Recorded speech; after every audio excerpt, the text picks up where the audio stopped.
Hi, welcome to my channel. Today's video, why techniques don't work.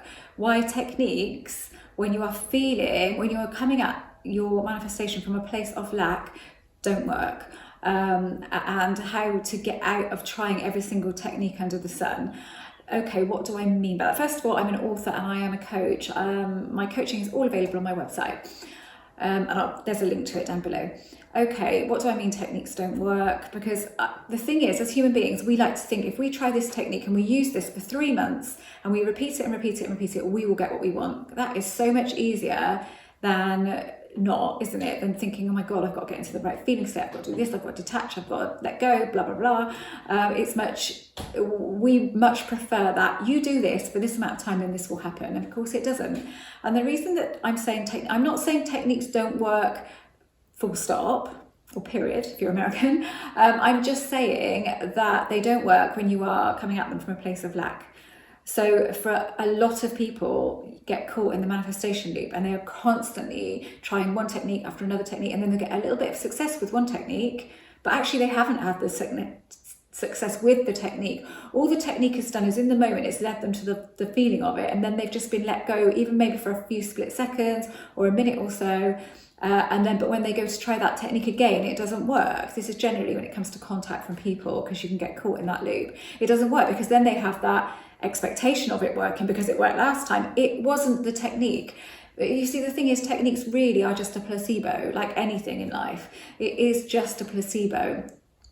So there's no way it's this technique better than that technique or this technique better than that technique. It just isn't. It's the feeling state. So if you were to do a technique and you thought, oh, that looks like real fun. Yeah, I love the idea of that. So, and you were feeling good anyway, and you were maybe, let's say you were feeling completely detached from the thing that you wanted.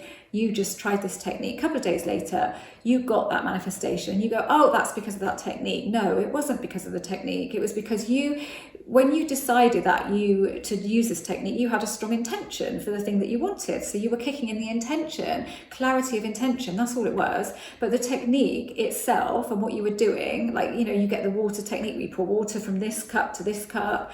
You put something under your pillow. They're all great for fun, but they are not good if you are coming from a place of lack, because all you're doing is just getting stuck in this loop of trying technique after technique. And again, they do not work if you are not in the right feeling state. So if you are in a negative, doesn't matter. If you're feeling negative, that doesn't mean you can't manifest. The stuff that holds you back is a feeling of lack, so feeling like you don't have it, a feeling of looking for it all of the time, so you're constantly observing that you don't have it because you're looking for it, a feeling of waiting, a feeling of why does this never happen for me, so that assumption, all of those kind of things. If you've got all of that going on and then you do a technique over and over and over, it's not suddenly going to work. The only time we think techniques work is because we do something, it works, and then we think it was because of the technique, but it never was. It was always the intention. It's like you get subliminals, and I make subliminals, and I love subliminals. They're great if they're just done for relaxation purposes without any expectation, then they're awesome. But again, if you're looking for a result, you're going to get into the same old loop.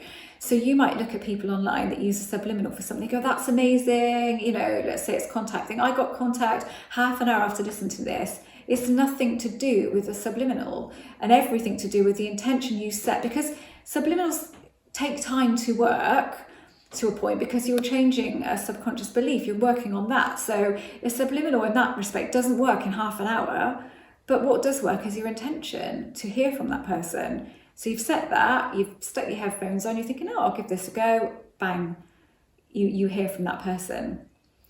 There are certain things that I can manifest really quickly and certain people that I can manifest because I've kind of got it into my head. When I think about that person, I manifest them within a couple of days. Sorry, my email. And then I do every single time with certain people within a couple of days, bang, they come through, and I might not have heard from them for a few months because I've kind of implanted this idea that when I think about them, so it happens a couple of times, and then my subconscious takes it on like, oh, you always hear from them really quickly. And so I always do. I always do, and I always feel like when it happens, oh my God, you know, it's quite funny with certain people that it happens really, really quickly. But then other people it wouldn't happen so quickly with. But there's no difference as far as the universe is concerned, really. It's just me, what I've implanted in my subconscious. So it is the intention. It's never the technique. It's just you want it, you feel it, you get it. So again, stressing again, technique is just placebo.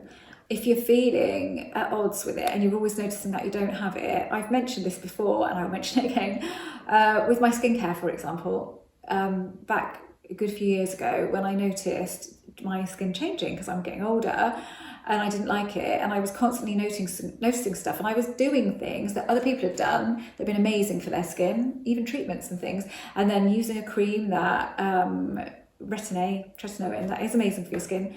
And it wasn't having any effect apart from it was having the opposite effect, and it was just making my skin worse. And then I realised that it was because I just was in that feeling state that's it's all awful, it's all terrible, and I don't like it, and I don't like it. Oh my God, looking in the mirror, I don't like it. So I had to step away from that, and then I had to realise that it was my feeling state. So if I kept seeing what I didn't like and kind of reporting it back to myself how much I didn't like it, then I was going to keep seeing it. It didn't matter what I used. It's all a placebo. So I do still use that stuff now, but with a completely different mindset, and it works amazingly because it's a great placebo. And so it does work, and my skin has improved hugely through doing that sort of thing. And actually I've dropped loads of stuff that I used to do, like machines and that I used to have, I don't even use anymore, don't have them anymore because I know that they're not necessary. That's firmly implanted in my subconscious that actually none of this stuff is necessary because it's all about you and all about how you're feeling. So again, you could see that as a technique, couldn't you? Using a machine on my face as a technique in order to, and obviously for a lot of people that works and it did work for me when I was in the right feeling state, but now I just know I don't need to bother. So that's the point I've got to. So all that stuff which I should be doing more of, ramping up because the older I get, the less I do of it now. I still use my tretinoin, but other than that, I don't really do anything. A bit of facial massage, facial exercise, nothing else at all. All of those machines, I just sold them. I sold them all a few months ago because I just had this intuitive feeling, unnecessary, completely unnecessary. So I got rid of them all. It's got nothing now. Much easier. My beauty regime is so much easier, so much faster than it used to be. Again, that's a technique, isn't it? So techniques, don't need them. Do not need them. If you enjoy them, you do them for fun, and they help you get into that feeling state, then fantastic. But if they don't, then they aren't going to work for you. They'll just fill you with frustration. And like I said, you can do a technique and it works and you think, whoa, it was the technique, but it wasn't. It was always the intention without the huge attachment to it, but never the technique. Okay, I hope this was useful. If you haven't subscribed to this channel, I'd love for you to do that.